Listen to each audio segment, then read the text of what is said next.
off all of that workman's comp and unemployment insurance. What about that?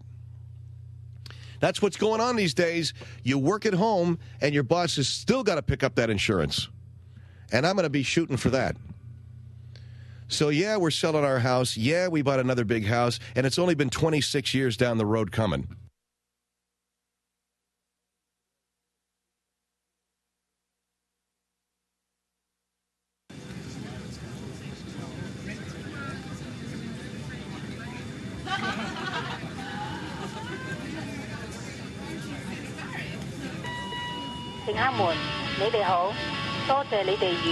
Phil Hendrie 先生一齊飛行，我哋現在正係響3萬尺高空中飛翔。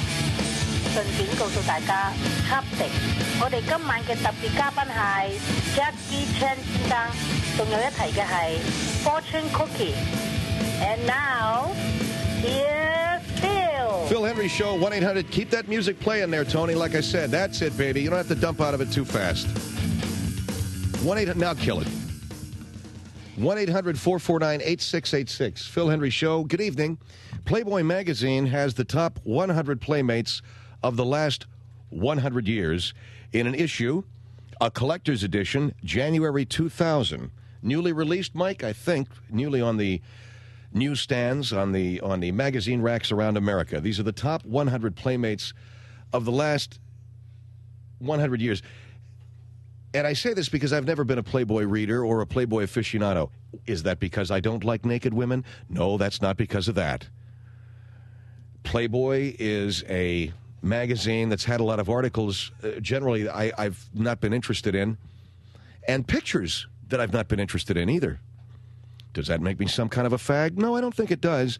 What it makes me is a guy who, I got to have some reality. I don't know what, maybe you're like me. I need to have some connection to the real world. In other words, the women that I see or that I may fantasize over, they need to look like women that resemble something in my everyday life. There's nothing that's ever been in the pages of Playboy that even remotely resembles anything in my everyday life. Whether or not Hugh Hefner wants to believe that they're the girls next door, that notwithstanding, I ain't never seen anything in my life that looks anything like any woman that's ever been in Playboy, period. Is that good or bad? Well, it's actually, it's neither. It's the way it is. And frankly, I've seen plenty of beautiful women throughout my workday, throughout the work week, down through the years. I'm just saying, none of them have ever looked like anything close to what Playboy publishes in the page of their magazine. None of them look like Anna Nicole Smith. Maybe in Schaefer's life. Maybe when you go home, man, it's just one candy loving after another. I don't know. I know you love your wife, and she's way hotter. But see, this is not the real world here. Now, you guys may have yourselves kidded into thinking that this is exactly the way it is in your life, but you know it ain't. So, give it up, Charlie. She ain't the girl next door. Some of the women here, and again, I'm not saying Hugh Hefner is wrong. I'm just telling you, I don't. Some of the women here I think are grotesque. I'm not kidding you. The Dom triplets, they weigh about 90 pounds each. They're three sisters with silicone. There's something real spooky about it. Anyway, I'm not here to bag on the women of Playboy. They're beautiful. They don't resemble any woman that I've ever met, worked with, lived with, or known. However, it's a significant issue because I think it's historically interesting. If you look at these pictures, you're looking at how the models who've been in Playboy have changed over the years, from the days when there wasn't any silicone to today when there's a whole lot of it, right? And the styles and the kind of photography that they used, etc. You can tell where these pictures are from. You can tell which model is from the 50s, which ones are from the 60s. I'll give you a name here. Maybe you'll remember him. I don't know, Mike recognized the name Erica Eleniak. Is she 80s or 90s? She was in Under Siege. But then you go back to Betty Page. You know that's 50s, right there. Betty? And Betty is a very modestly built woman wearing a Santa Claus hat, hanging ornaments on the tree. She's number 5. So the list is the number 1 Playboy model of all time, Marilyn Monroe. The number 2 Playboy model of all time, Janet Pilgrim. Number 2, Playboy model of all time, Janet Pilgrim. Number 3, Jane Mansfield. Number 4, Pamela Anderson. Number 5, Betty Page. See, some of these you've heard of, right? Jane Mansfield, Marilyn Monroe, Pamela Anderson. Janet Pilgrim, Betty Page. Okay, that was number 5. Number 6, Candy Loving. Looks like probably circa 1960s, maybe early 70s, this picture. Number 7, Jenny McCarthy. Right out of the 90s. Number 8, Dorothy Stratton. She was early 1980s, 80, 81, 79. Number 9, Donna Michelle. She looks to be maybe 70s, I don't know, 60s. And number 10, Cynthia Myers, strictly 1960s because of the hairdo. It looks like a kind of a bouffant thing. And what we did is took the people that were waiting on hold and grabbed one of them off the line. We asked basically any of the guys that were hanging on hold if they read Playboy. We got one guy who does read Playboy and has seen this issue, Mike. We're going to talk to the guy. His name's Dave. Dave, how are you? Hey, I'm doing real good, Phil. I like listening to your show a lot. And I wanted to say, that every night when I'm driving home, I got you on the radio. Thank you, Dave. Now, do you read Playboy? Yeah, I do read Playboy. How old are you? I'm 20. 20. So how long have you been reading Playboy? Well, I guess, for a few years. Because I think that most American men start reading Playboy at what? About 13 or 14? Yeah, I guess for me, probably a little bit, maybe like a year younger than that. Like 12? Yeah, I think the first time I started to read Playboy, I was about 12 years old, yeah. All right. Did you see Mike asked you if you saw this issue. Yeah, I did. I saw it. It's very interesting. I think they're all beautiful women. Okay, I wanted to ask you a question, Dave. By the way, are you Hispanic or Mexican? What do you say that? I don't know. You got a little bit of an accent. Are you Hispanic? Yeah, I am. I'm Mexican-American. Okay. First of all, I want to ask you, do you agree that Marilyn Monroe is the #1 most beautiful Playboy model of all time? No, I don't. I told the guy who answered the phone that I think that she's not. I think that Pamela Anderson #1. You thought Pamela Anderson was #1, and who did you think was #2? I thought Jenny McCarthy's #2. I don't think that Marilyn Monroe and Janet Mansfield or whoever she is, are near as good looking. All right, Jane Mansfield and Marilyn Monroe are older models. They're both of them deceased. They were probably at their most beautiful or sexually alluring in the 50s when they were in their mid to late 30s, and both of them died very, very young. Do you know who Jane Mansfield is? No, I do not. You know who Marilyn Monroe is? Yes, I know who Marilyn Monroe is, but I've not heard of Jane Mansfield. You know who Janet Pilgrim is? No, I don't know who that is. All right, but Mike asked you who you thought the hottest one was. You said Pamela Anderson. Oh, yeah, definitely. Why? Well, I just think she's hotter than Marilyn Monroe. Marilyn Monroe, I think, first of all, you have to look at how young people are going to be influenced. And Marilyn Monroe, died of a drug overdose, so right there, I don't think that's a good influence on young people. Number 2, I think that, the lady that you mentioned, I can't remember. Jane Mansfield? Yeah, I heard that she was in an automobile accident or something like that. I mean, both of them came to a pretty bad end, but Pamela Anderson and Jenny McCarthy, they are probably the finest looking women that Playboy has ever had in their magazines, without question. They're just, What do you like about them? I think they're beautiful. They're built nice. One thing I want to ask you this, Dave, before we go to a break. I want to keep on the line here. I'm looking at this list of the top 100 models in Playboy's history, and you got to go all the way to number 37 before you find a black one or a Hispanic one. I'm pretty sure. Number 38 is Karen Velez, but I'm trying to see if there's any Hispanic women up above number 37 on this list. And I don't see any. They're all like Pilgrim and Anderson and Mansfield and names like that. What do you think of that? Well, that doesn't bother me. Why not? Well, I know that someday I'm going to marry a Latin woman. Because I'm Hispanic myself, and I know someday I will marry a Hispanic woman. because I want a Hispanic woman to be the mother of my children, you know. But I've had white girlfriends, I mean, ever since I started to date, you know. And You go out with white chicks? Well, yeah, I mean, I go out with Anglo chicks, you know, ever since I was like 14, you know. But I will marry a Hispanic woman, but I mean, white women, you know, everybody knows they're... Everybody knows what? Well, everybody knows that they're the most... I mean, I don't want to get in any trouble or anything. Everybody knows what? What? Go ahead. Well, everybody knows they're the most, you know, I guess, the most beautiful or...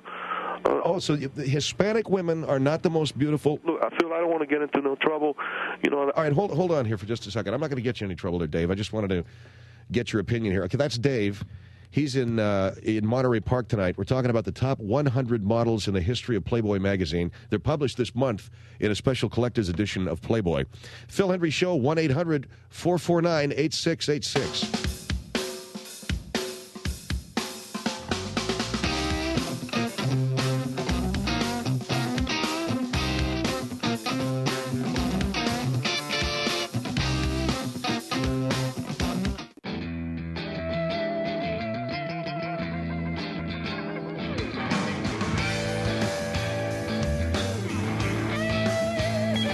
Phil Hendrie Show at 1-800-449-8686.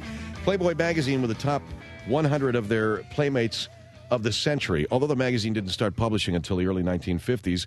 Here's a Playboy reader on the line, Dave. And you've got, you said to me, Dave, even though you're Hispanic, right? Yes, sir. That you like the white women? Well, I don't know if you know if that's the right way to say it. You know, I mean, I think that because I'm looking at the top models here. You got to go all the way down to number 36 to find a black woman or a Hispanic woman on this Playboy list. Well, you know, I think you're making like a big deal out of it. You know, no, but I mean, I'm just curious. Aren't there beautiful Latin women? Well, yeah. I mean, I'm going to be, like I said, I will marry a Latin woman someday. You know, but. For dating purposes, what? You're only going out with white chicks? I go out with Anglo chicks, yeah, you know, I mean... and to see, when you're looking at the Playboy list, the top most beautiful women of the last 50 years or whatever, the most beautiful models all being white women, that makes sense. There's no black women here either. Well, I think you have to understand something. The guys that buy Playboy, first of all, you have to understand that Hugh Hefner, you know, he made multi-million dollars knowing what guys like, you know. And the guys that buy Playboy magazine, they want to see, I know that I like to see beautiful blonde women. I know the black guys love the white meat, you know, and white guys, they like the white women, obviously, you know. So, I mean, you have to understand that Hefner has made... Yeah, but what about, let's talk about some, all right, I got to take a phone call here. I want to get into the idea of why you're saying that only white women are the most, but are the most beautiful ones. Here is Yorba Linda on the Phil Hendrie Show. Hello. Yeah. Hey. Yes. I just want to comment on. I don't read Playboy. I haven't seen much of it, but the comment that this guy made about Mexican or Latin women not being as beautiful as white women, or he thinks white women are more beautiful, or the most beautiful women. Basically, I just wanted to say, Latin women, there's many different reasons why they're more beautiful than white women. Yeah, but I mean, you have to look at Hef, you know, when he made the magazine. Yeah, well, I just turned it on. I just heard you say something about. Well, we're looking at Playboy magazine. Playboy magazine has their top 100 models from the last 50 years, and the top 30 of them are all white. Right, but the reason for that, you know, is that Hef, you know, he made his magazine because he knows what guys like to see. Okay. Well, I think guys like to see. First of all, just the color of white skin doesn't even look nice. Well, how come Hefner put like number 1 is Marilyn Monroe, number 2, you know, is like some, I don't know, Janet Pilgrim. I don't know who she is, but are those his picks? What's that? Are those his picks? That's what Marilyn Monroe, man. You're telling me she's not beautiful? Come on, man. And what about, well, she's all right, but she's nothing special. How about Pamela Anderson? You know, or Jenny McCarthy? Yeah, but she's all fake though. Well, that's not even real. But Hefner, these are the ones that Hefner picked out. You know. All right, Hefner picked them out. That might just be his preference. Well, I think. But if you're talking, I mean, take Salma Hayek for instance. Yeah, well, I don't think she's that good looking at all, man. I mean, Salma Hayek. Oh man. She's got like her nose is too big, you know. Have you seen that movie that Quentin Tarantino made? No. About the vampires? Dusk Till Dawn? Yeah, that one. Yeah, man, I saw that. But I thought this is her nose. I don't know. I don't think she's as good as... Selma Hayek's beautiful. Yeah, but not as good as, like, Jenny McCarthy, man. Oh, she's 100. Jenny McCarthy ain't nothing. But just because she has blonde hair and white skin? She's got a good-looking pair of, her boobs are nice, everything. Yeah, but she's fake, too, isn't she? Oh, I don't know, man. If you look at the pictures if you're talking magazine, man, it looks to me like she's real. I don't know, All right, well, you guys are, it's a matter of taste, and it's an interesting question, but I'm simply asking the question. You got to go all the way down to number 37 before you find any woman of color or any woman of Hispanic origin or black. Number 37 is the first black model here. The rest of them are all, and basically all blonde chicks, too. Thanks for your call, sir. Anaheim on the Phil Hendrie Show. Hello. Hey, Phil. Yeah, this is Nicole, and I'm calling from Anaheim, of course. Yes, ma'am. First thing I wanted to say was the reason why you guys got it all wrong, the reason why Hispanic women are not in Playboy, there's a couple of reasons. But the first reason is that Hispanic women do not believe they're Catholic, number one. They're not going to go in Anglo-Saxon, mainly Anglo-Saxon paper and spread eagle because that is against the Catholic rule. Get out of here. Get out of here. I'm telling you, if you think all white women are great looking, take off their makeup. Take off their makeup, and you'll see true beauty under the makeup. Well, wait a second. They've had years of liberation, and Hispanic women are just getting to that point. But believe me, we're catching up. Let me ask a question of Dave here. What about? Take a look at me. I've got 40 double Ds, and they're real. Yeah, and I've got a gorgeous face. I'm an artist. Why don't you lay it out there for Hugh Hefner? Because I show it to the man I love, and the man I love is white. All right, let me ask. I want to ask a question. He's a white man. Hold on, I prefer white man. I do not. All right, ma'am, hold on. I want to ask a question. Hold on. Now, I want to ask Dave. Let's mention Selma Hayek. Let's mention Jennifer Lopez. Jennifer Lopez, man, her ass is way too big. I mean, everybody knows that. You couldn't get her. That's why. You couldn't get her. Tell the truth. You couldn't get her. Tell the truth. Hugh Hefner would not put her in his magazine. You can't get her. Hugh Hefner would not even give her the time of day. Hugh Hefner dates brunettes. Hugh Hefner, before he screws blondes, but his real true loves are brunettes. Get real. The most beautiful women in the world were all the true beautiful women are brunettes, not the fakies. It's going to be a long time. It's going to be a long time before Hugh Hefner puts Jennifer Lopez big ass in his magazine. She doesn't want to go in there. But why would she want to go in there? Well, I want to ask you, Dave.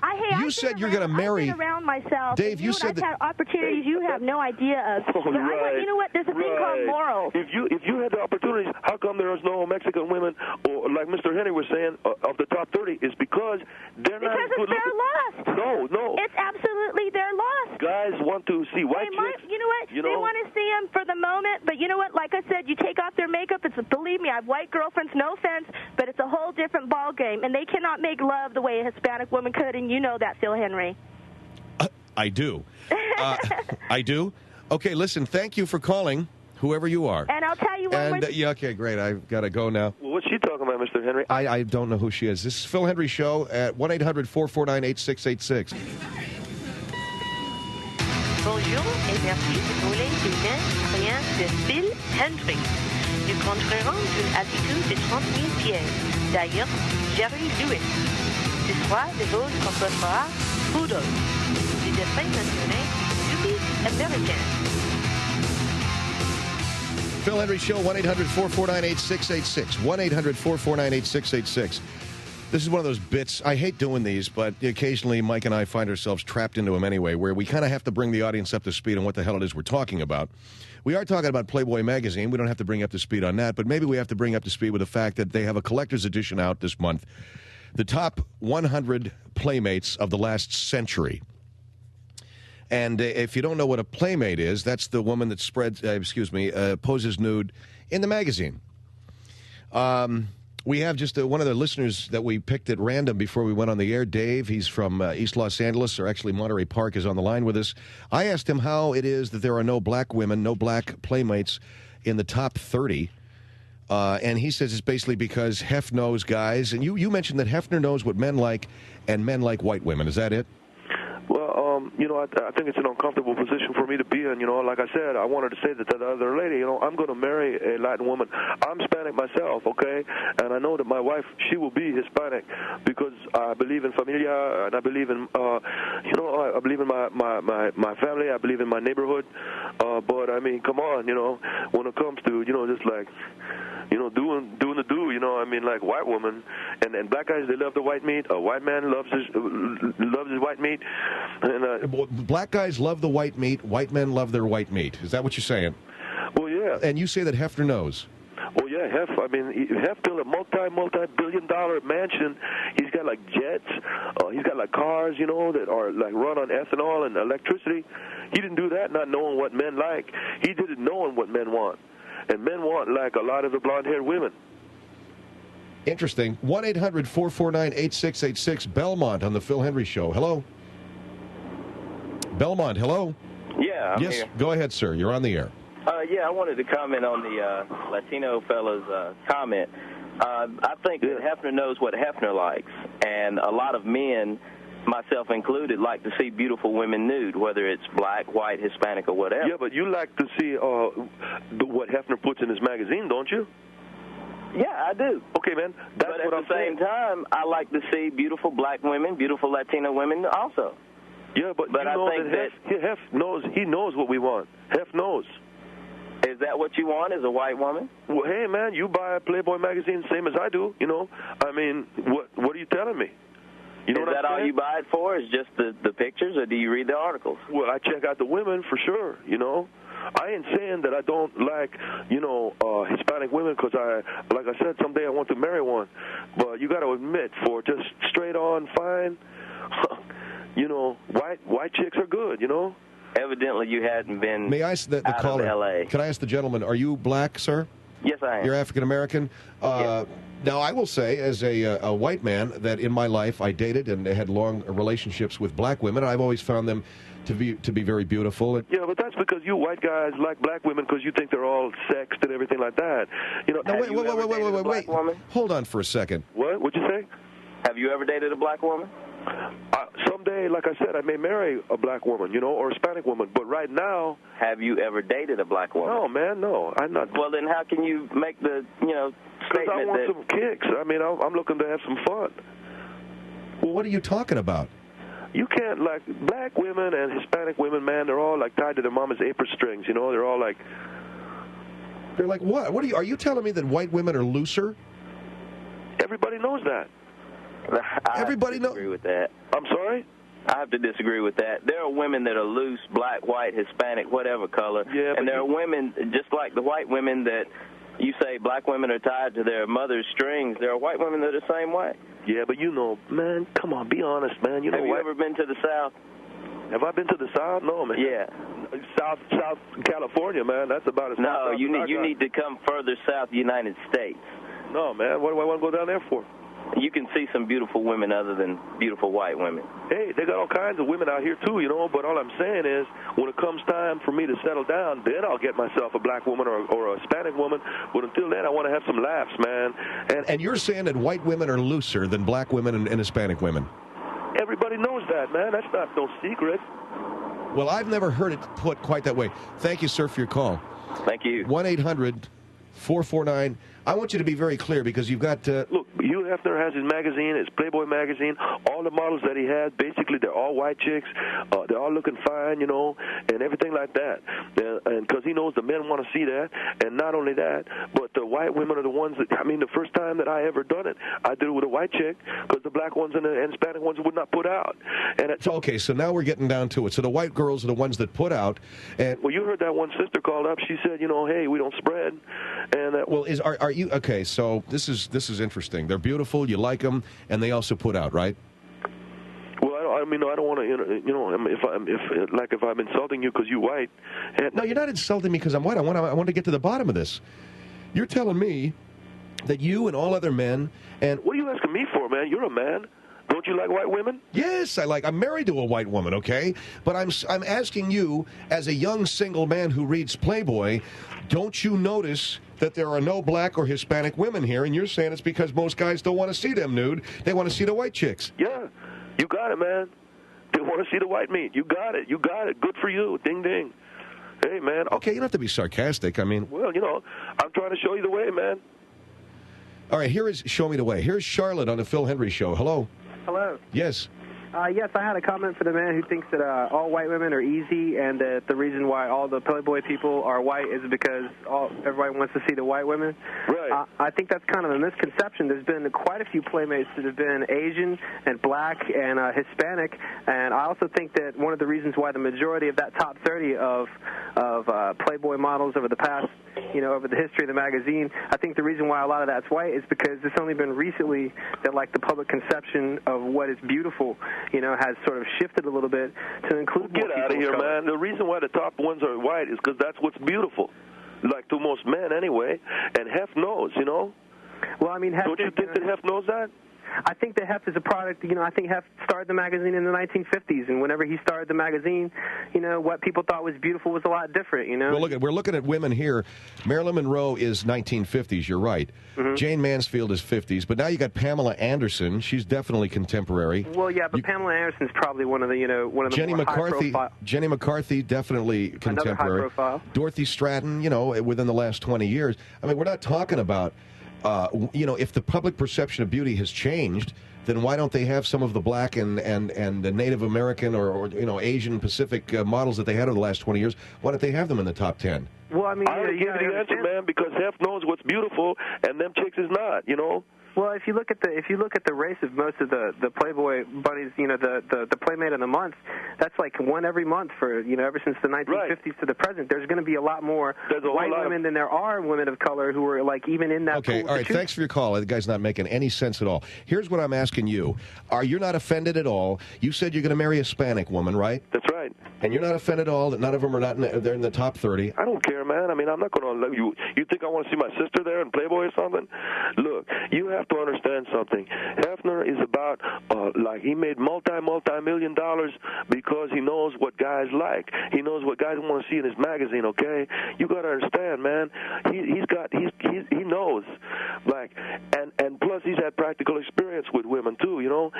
Are you familiar with the fact that Hefner, had a stroke? I know he had a stroke. Yeah, he had a stroke after he was doing 30 chicks inside of 1 hour.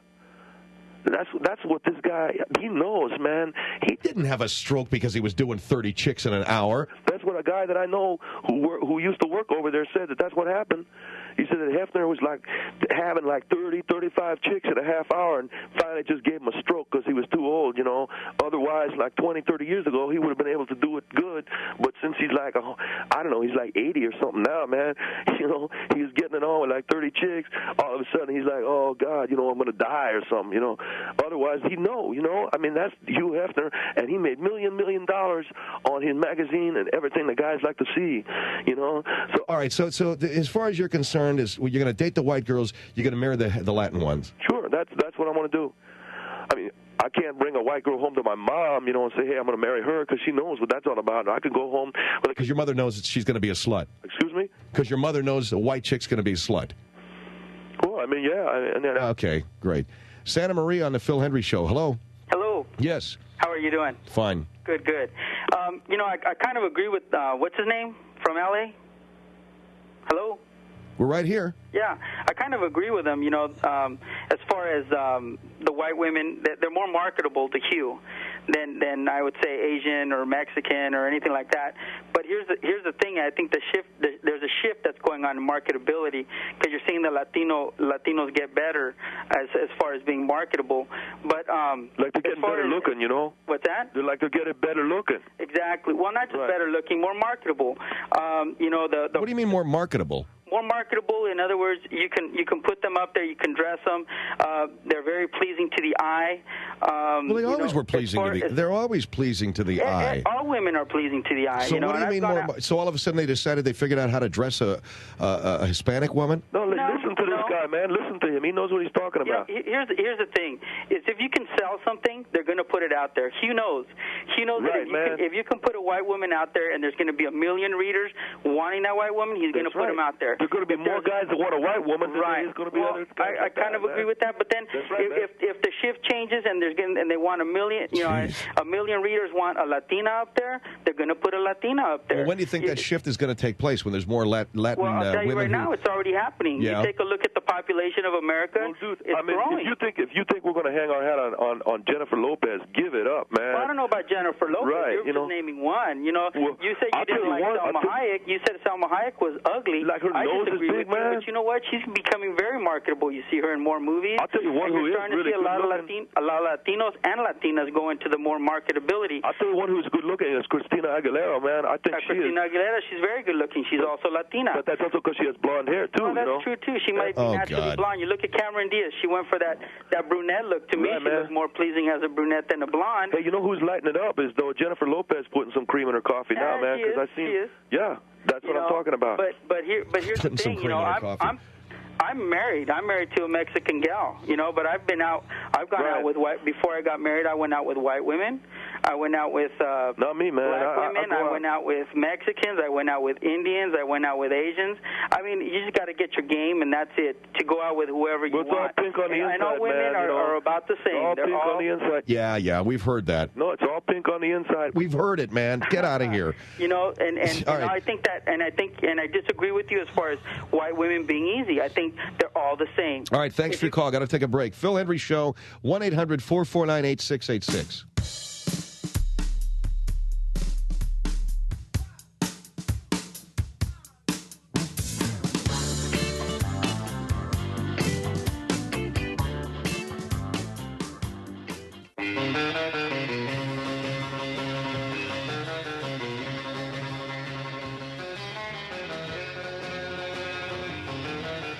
Phil Hendrie Show, 1-800-449-8686. And on the line here is Dave, and he's a Playboy magazine. How old are you, Dave?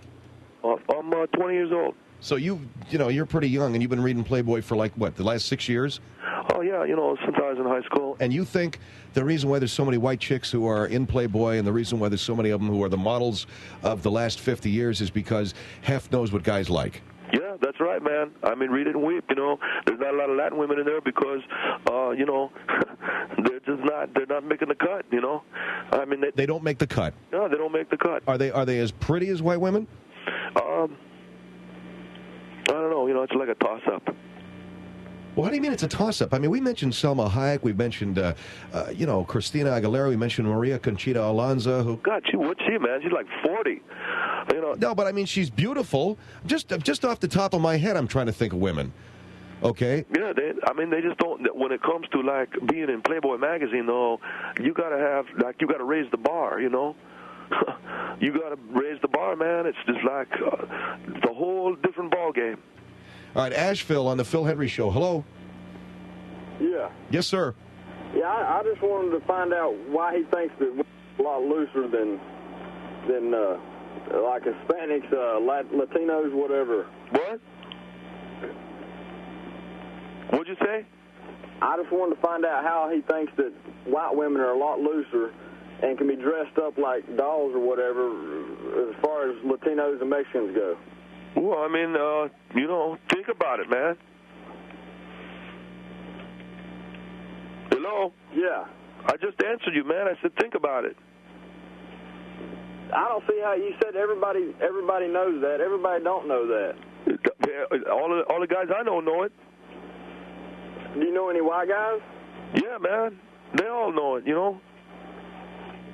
Just personal experience, is that what you're saying? Right, personal experience. Come on, man. I mean, I'm not trying to, put down white women or nothing, but everybody knows, if you want to tap in, man, want to get it going, man, got to get hooked up, go for the white girl. So you're going to go out and you're going to find all these white girls to date and be with, but when it comes time to settle down, you're going to find a Hispanic or Latino, whatever, right? Well, yeah, that pretty much, yeah, I mean, you don't want me to marry one, do you? I mean, come on. Well, if you like them so much, why not?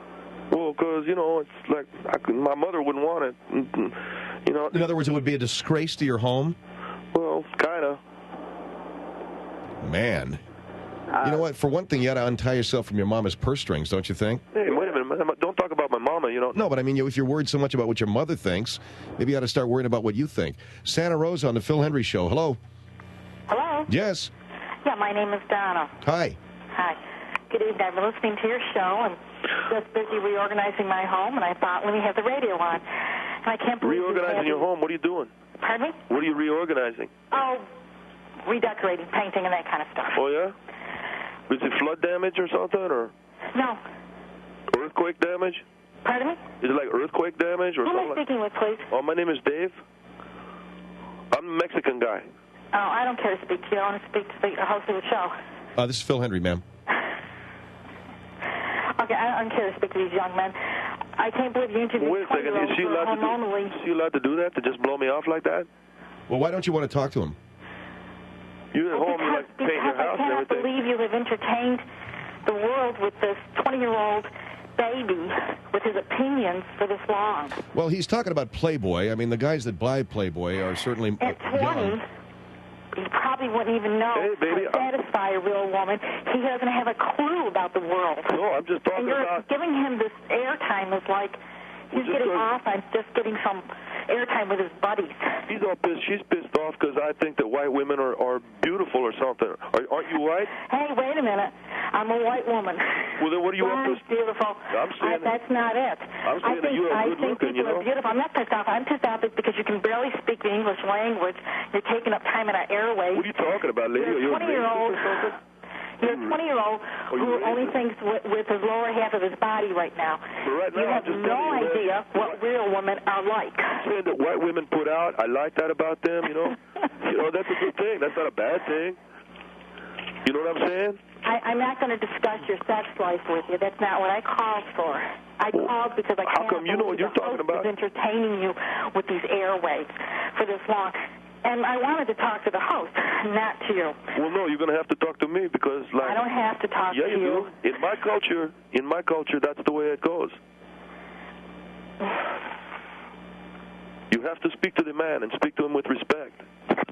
Oh, she hung up. I'm so pissed now, man. I've never had a white woman hang up on me like that. Well, I mean, she was terribly upset. God damn, man, that really pisses me off. Well, she was very upset. Here's Philadelphia on the Phil Hendrie Show. Hello? Yeah, yes, sir. I just turned past you, and I had to join in on this conversation. First of all, I'm a black man. All right. Let me say this. I don't know where you get this thing from, that the reason why the Playboy has all white women is because that's what all men of color want. Well, come on, man. You know it's true. No, not. I don't know what men you've been hanging around with, but not with this man.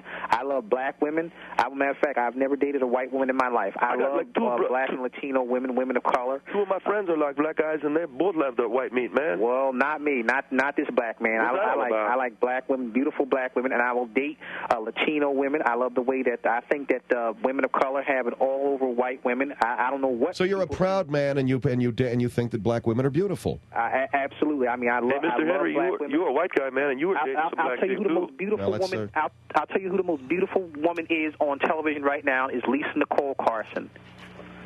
She's very lovely. She's very lovely. I got to move on here. Green Bay, hi, you're on the Phil Hendrie Show. Hi, yes. Who's this Latina guy? My name's Dave. Watch your language. You got to watch the T-word thing there. I'm sorry. Hey, what are you talking about, baby? I said I love white chicks. Are you in Green Bay, Wisconsin? You love white chicks, and then you dump them. You're calling me a slut. No, I'm not. Are you white? Are you white? You from Wisconsin. You got to be white. Yeah, I'm white. You are whiter than white up there, man. And I bet you girls up there are corn-fed, too. What are you talking about? I bet you are corn-fed and everything. There is a lot of Mexicans up here that respect white girls. I don't know where you are coming from. I respect you. I love you. A lot of people up here respect us. My mother told me that I can go out with a Latina guy as long as he respects me. There is tons of Latina guys out here. Do you work on the do you work on the ground crew at Lambeau Field? They marry white girls up here. Phil Hendrie Show.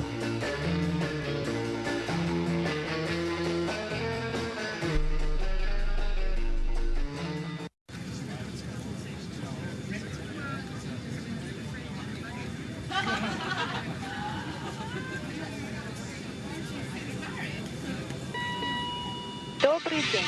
Спасибо, что вы выбрали компанию Phil Hendrie Air. Наш полет будет проходить на высоте 300 тысяч фит. И еще водка. Наш полет включает борщ. Я еще хочу упоминать Чернобыль. Phil Hendrie Show at 1-800-449-8686. If you'd like a copy of our Best of the Phil Hendrie Show 1999 CD, Communism is Neat, you can order it online.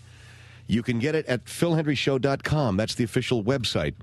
And speaking of our website, never mind. It's okay.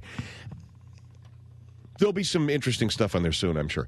Anyway, go to the Phil Hendrie Show website, philhendrieshow.com. Order it up there, $23.80.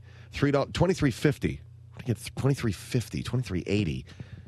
$23.80. What did I spend? Was it one of the kids' bikes? Was it a basketball I bought? Something cost me $23.80. Something I didn't put in my checkbook. The CD is $23.50, $3.50 shipping and handling, and $20 for the Best of the Phil Hendrie Show CD. And all of the proceeds go to my friend's place, a resource center for homeless and runaway kids in Hollywood. Coming up on Friday night, we're going to be doing a radiothon for the CD. We'll be giving out a phone number that you can dial direct and order it on the telephone, because we find that if you don't make it out to one of our personal appearances and one of our signings and sales, and we've had 2 of those so far, and you don't have a computer, then you're pretty much shut out of buying our CD. We're going to try to make it a little easier for you this coming Friday night. We will have an 800 number that we'll publish, and you'll be able to call that and order the CD from us directly. That's Friday night, and we'll be doing it throughout our show on Friday night. 1-800-449-8686. I have been asked to allow for a few minutes of airtime this evening to further discuss the Y2K problem and situation. Now, we've dealt with it, I think, about as much as any radio show can deal with it. Last night, we did 2 hours on it. However, having said that, I also recognize there are other considerations, and this is being done throughout the building today. David G. Hall, who is the Vice President of Syndication for the Phil Hendrie Show, is on the line from his office, his home office this evening. David, how are you this evening? I'm very good, Phil, and I want to thank you, and I want to thank your listeners for allowing me to participate this evening in bringing some information, I think, to your listeners that I don't think has been brought so far to the radio with regard to the Y2K problem. But you know, and if I could just say this, David. Certainly. We did 2 hours on Y2K last night. We've done a lot on Y2K over the course of the last year. The understanding is that it's under control. All right, let me stop you right there, Phil. We need to define who these overreacting nervous types were so that people can be ready to identify them and avoid them. And now, which individuals are you talking about? Are you talking about the people who... We're talking about the individuals who are one step from building a compound or joining a militia. We want the listeners to know who they are. We had a guy on last night who had purchased all kinds of stuff, and he was being laughed at by his neighbors. We had people on in the past who represented different auxiliary police forces who said this problem and that problem. No, we've illustrated the problem from a lot of different standpoints, Phil, but I don't think it's over, and I think the work that has not been done is the socially responsible work of letting our listeners know who these socially overreacting, nervous individuals were that purchased the supplies, that made the run on the bank, that took out extra cash, that did what we consider to be socially retarded things. And I say that... Socially retarded? You heard me right. Socially retarded acts. And we will identify them as such, that people need to keep an eye on, Phil. Understand that Y2K is solved, but the individuals who were buying up the guns and the ammo and buying up the generators and digging a hole in the ground and putting themselves in, understand that those people are blending back into society. We don't want that to happen. We want people to easily identify, yes, I said it, those socially retarded individuals who purchased all this stuff. We have bumper stickers. You saw them in the office, so... I got one right here. It says, don't be a Y2K retard. Listen to the Phil Hendrie Show. Right. Once the public's able to identify the people, you're going to know who the real retards are after a while. It'll be second nature. And what what you do, you come face to face with these individuals. You may force them to move. I don't know, but it's important for people to understand who these retards are. And I think we're going to run into a problem, if I may say something. Yeah. I think you're going to run into a problem using the term retard so much. Okay. No, I'm not saying it in any mental. I'm saying it in a social, psychological sense. Socially and psychologically retarded. And okay, what I have here, David, we've got the bumper sticker, "Don't be a Y2K retard." Listen to Phil Hendrie, and there's also a booklet, what you call, these are primer notes, how to identify the socially retarded Y2K overreactor. Right. In other words, the tard, we use the tard, and that is for retard. We'll identify them. Anybody who bought a generator, anybody who purchased a generator for Y2K is tard-like or socially retarded. Is tard-like? Yeah. Anyone who bought more than 2 days' worth of food, tard-like, socially retarded. Anybody who purchased more than 4 gallons of water, tard-like. Anyone who purchased extra ammunition of any kind in the last 3 days, or last 30 days, tard-like. Anyone who got a weapons permit in the last 30 days for Y2K, retard. And this one I'm throwing in. If you have any article of clothing that is camouflaged, you're tard-like. Anybody who owns more than 2 flashlights or more than 6 candles, a retard. And anyone who has done anything even remotely resembling the act of stockpiling, tard-like, retardation, social retardation. All right, and these are available where? These are available through the mail from the Phil Hendrie Show. These are checkpoints or highlights of how to identify those individuals who, what you call, were the nervous types or socially retarded about Y2K. Let me go to call in Charlotte. Phil Hendrie Show. Hello. Hi. Yes, ma'am. I wanted to call about the Y2K bug and this gentleman, David. Yes, ma'am. And what I wanted to say is I currently work at a bank, and I worked during the extended hours during the Christmas and Y2K problem. Okay? Yeah. Okay, and during that's a week before. A week before and during. Okay? Wherever during is, I don't know where that is. During the Y2K problem. During, okay. Okay? And with that, the older people were most of the people who were withdrawing their money. Yeah. And with that, the people who were withdrawing their money, the reason why they were withdrawing their money and getting the supplies is socially retarded. No, because they remember back in the Depression when they had no money and the families went in war. That's fine. That's great. No, socially and they retarded. went and got a money order and an official check. And you know what? When they went to the bank ran out of money. We've got to identify who these people are. And I told you, the older people, because they knew during the war and during the Depression. Yeah, well, they were alive after we got federal insurance for their money. They've been alive ever since we've had but you know laws what? The bank ran out of money. That was back in the 30s before we had federal insurance for banks. Now we have federal insurance. The Federal Reserve took out. Look, I don't want to go through this again. I'm telling you, these people are retards. And you got to stop with the whole. Yes, ma'am. Go ahead. Who did the bank get their money from? Who did the bank get their money from? Yes. If they run out of the money? Yes. They get it from the Federal Reserve. Wrong. Yes. Wrong. Yes. Wrong. Yes. Wrong. Yes. No, I work at the bank. Ma'am, if they run out of money, the Federal Reserve shipped $50 billion additional dollars. We don't get any money from the Federal Reserve. $50 billion additional dollars to make sure that there would be money in circulation. No. In addition, the banks are federally insured so that there are no runs on banks like they had in the 30s.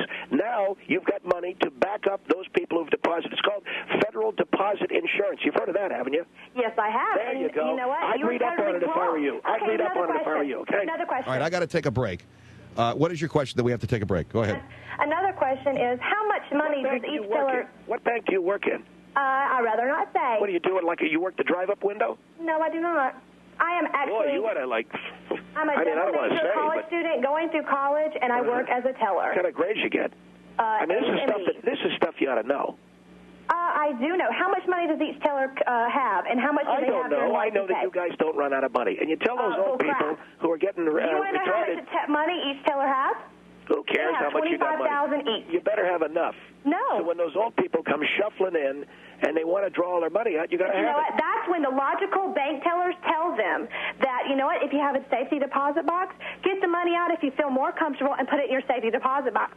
Or you can get a money order. And you know what? You try to tell them. These retards were the ones who were making the run on the thing, and they were getting everybody freaked out. You've got to know who they are and where they live. The lady is saying that they're elderly people, that most of them were older. Oh, come on. They weren't the ones buying the generators. How old are you, sir? Get out of How here. old are you? How old am I? Yes. 31. Okay, you're not old enough to know. During that How time, old are you? Can you shut up and let me talk? How old are you? I'm 21. Oh, My Grandma grandfather Moses is here. 75 years old. Grandma Moses, you got it all figured out at 21. My grandfather is All right, 75 look, years old. hold the and I line. asked. Hold the line. Hold on. This is what I knew would happen if we started talking about this again. Phil Hendrie Show at 1-800. We're talking about Y2K and a list of what Mr. Hall calls indicators that your neighbor might be socially retarded. If he bought a generator for Y2K, if he bought more than 2 days' worth of food, more than 4 gallons of water, purchased extra ammunition, he's a quote, and I'm quoting here, tard. Or tard-like. 1-800-449-8686, Phil Hendrie Show.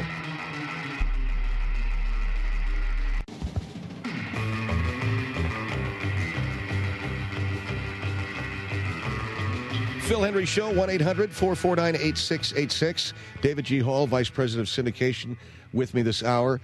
And we have compiled a list here on the program. I have not, but our programming staff has compiled a list. And I did not see this, and I'm a little bit concerned, David, that I didn't see the list. Well, Phil, it's nothing that we were able to check with you before you went on the air. But this is a list, how to identify the socially retarded nervous types who were overreacting to Y2K. And you go on to say that anyone who bought a generator for Y2K is a retard or, quote, tard-like, purchased extra ammunition, and so on and so forth. And you have bumper stickers, don't be a Y2K retard, listen to the Phil Hendrie Show.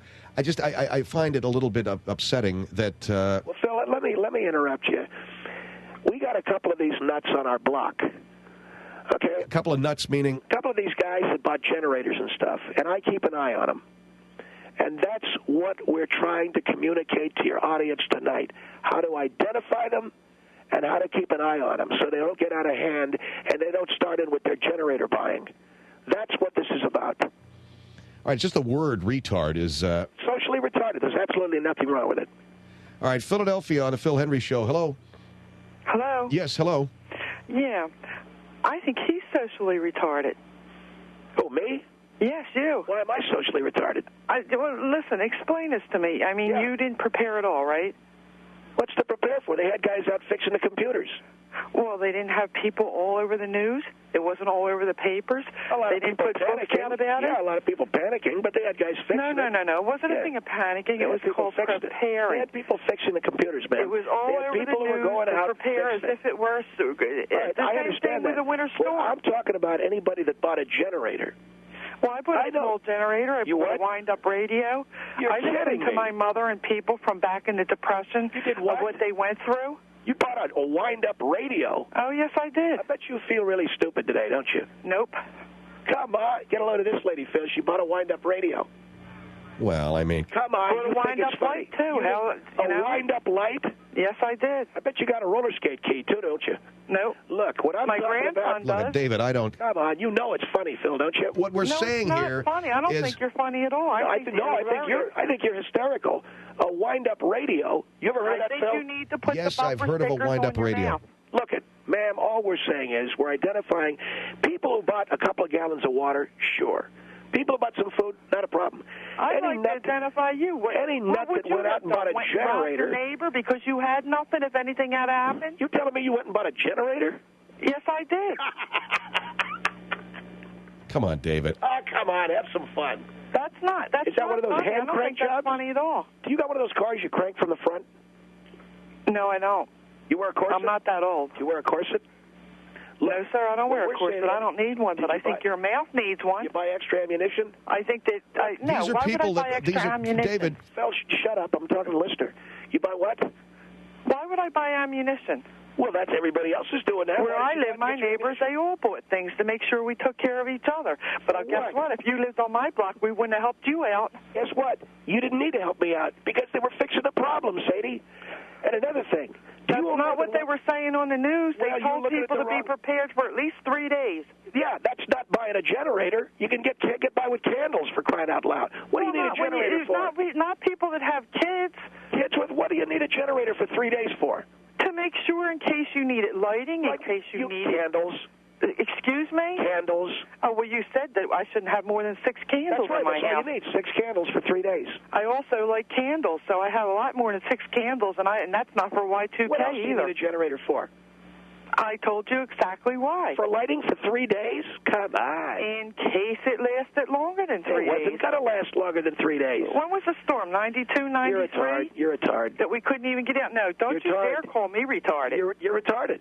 I think you're... You're socially retarded. How old are you? How old are you? 49. Figures. Well, it figures that you won't tell me how old you are. Hey, lady, look. There was no problem. You ran out, got a generator. Where do you live? In Philadelphia. All right, mark it on the map, Phil. David, I said to mark it on the map. You don't have to mark it on the map. I'll tell you what. I would tell Phil Hendrie my address and phone number and where I live. Ma'am, he's telling me that I have to... certainly wouldn't let somebody like you know. We got a tard in Philly. I'm awfully sorry. Yes, don't we do apologize. Have a Philly. All right, listen. I think a lot of people know who it is. Don't apologize. Ma'am, thank you for your call. Thank you. Did you mark her on the map? I got it marked on the map. With the push pins? Yes, I got the push pins. Okay, good. Tell Schaefer one tardation in Philly and one tardation. Hold on for a minute. Schaefer, did you get that? Did Schaefer get it? He's got it. 1-800-449-8686. Okay. Read the thing again and then go to a break. Anybody who bought a generator for Y2K, you're a tard. Anybody with more than 2 days' worth of food, you're a tard. Anybody with more than 4 gallons of water, you're really socially retarded. Anybody who purchased extra ammunition of any kind in the last 30 days. Anybody who got a weapons permit in the last 30 days. This one you're throwing in, quote unquote. If you have any article of clothing with camouflage, tarded. You got it. Did you put the push pin in Philly? Yes.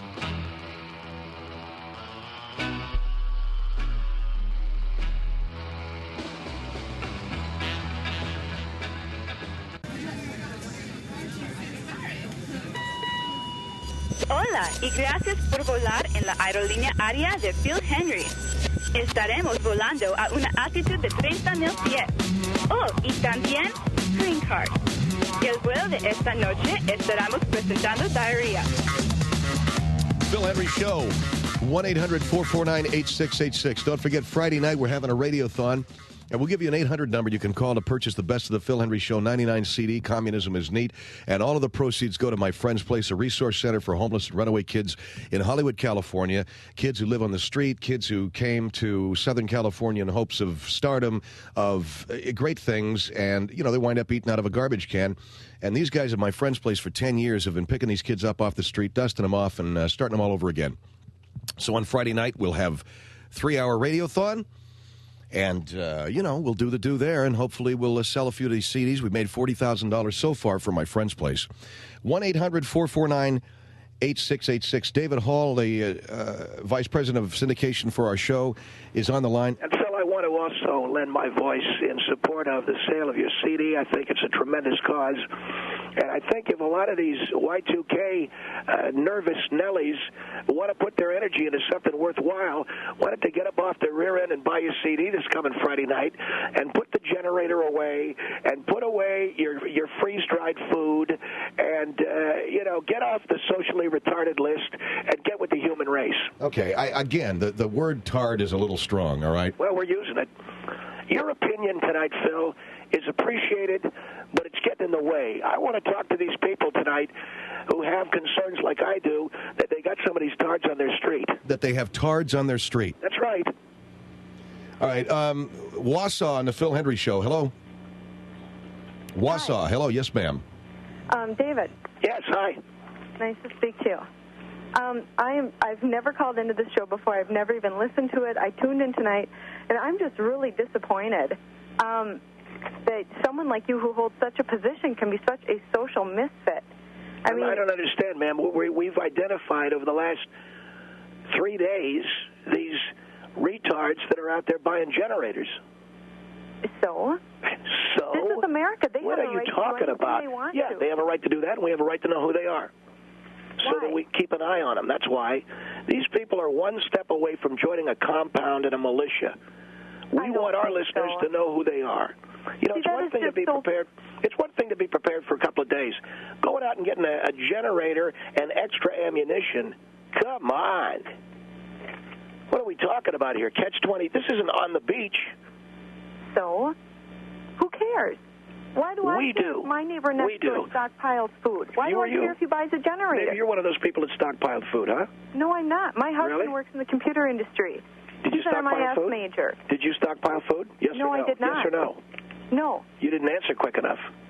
I did not stockpile Well, what is that supposed to mean? I have two young children. You got a generator? No, we do not. Why not?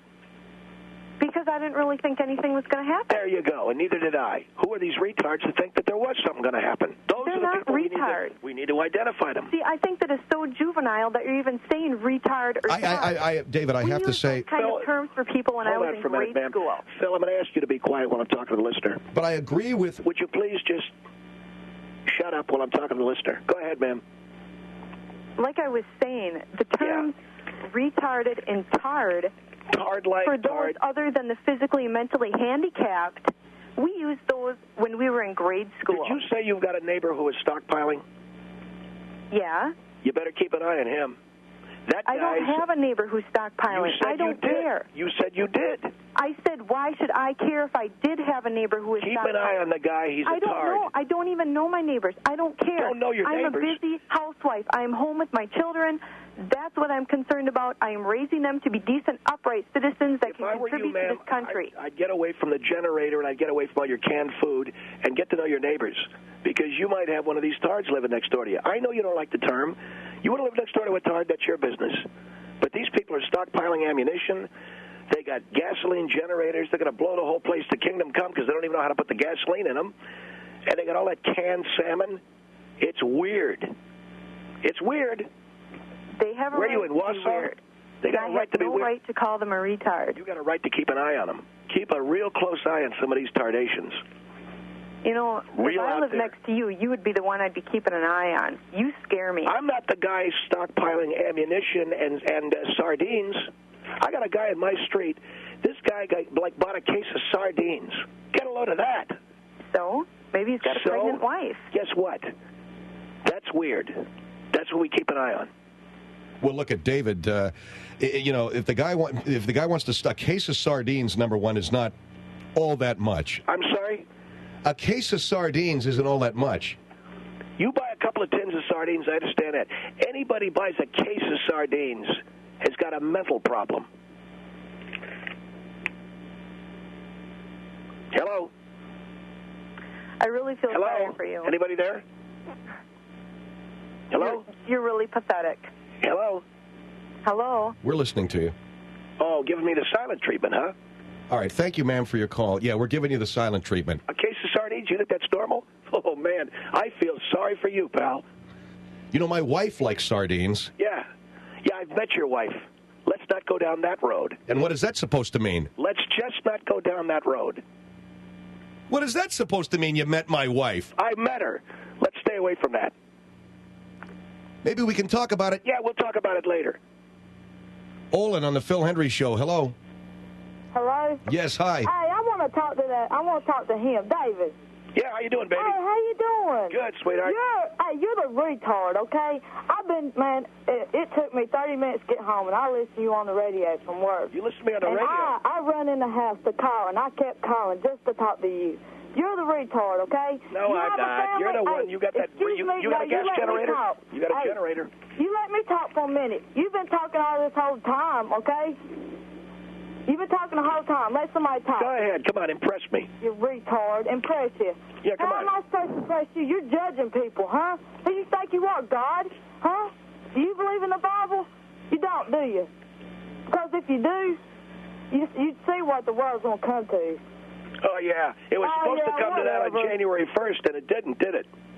Excuse me? It was supposed to come to an end on January 1st, and it didn't. Look, you know what your problem is? When you fire up that generator, open up a window, okay? Because I think you're sucking too many of those fumes. Hey, excuse me. Can I talk? I think you got barbed wire around your house. Can I talk? I've been listening to you ever since you got on the line. Yeah, I hope you have. You got that barbed wire around your house? No, I don't have barbed wire around my house. I bet you got a chain link fence around your house and some of that avocado-colored carpeting, too. Hey, listen to me. Can I talk while Yeah, go ahead. You can talk. Will you take a breath, breathe? All right, I just took a breath. You're judging people. They're taking care of their families. Oh, no, they're not. Hey, do you know what's going to happen tomorrow? How are you going to take care of your family when it's the end of the world? Hey, How are you going to take care of your family at the end of the world? Mr. Smartass. What's going to happen tomorrow? Do you know what's going to happen tomorrow? You don't know, do you? The sun's coming up. You don't know. Yes, I do. You need to get a life and start judging everybody. I got a life. I'm not man. sitting there eating canned sardines and firing up my generator to see if it works, okay? Hello, can I ask you a question? Generators need gasoline. Where are you going to get that? Who cares about generators, man? Listen to me. You got about 6 of them downstairs. You better start caring about them. Your husband bought 6 of them last night. Oh, whatever. Yeah. You don't know nothing about me or my family, so stop judging, okay? Well, I do know this. You the ain't end is nobody coming. to me. The end is nigh. Huh? The end is coming. Oh, yeah. Yeah. You better believe it. I know it. Because you regret what you're saying. I don't give a crap.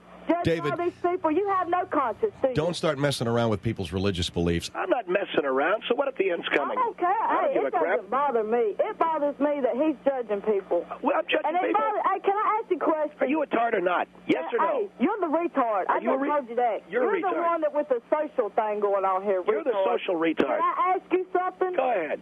Okay, hey, when did you start up your organization? My organization? Well, your little bumper sticker stuff. We got the bumper stickers your going about 2 days ago. About 2 days ago. Hey, you're the one with the compound, not me.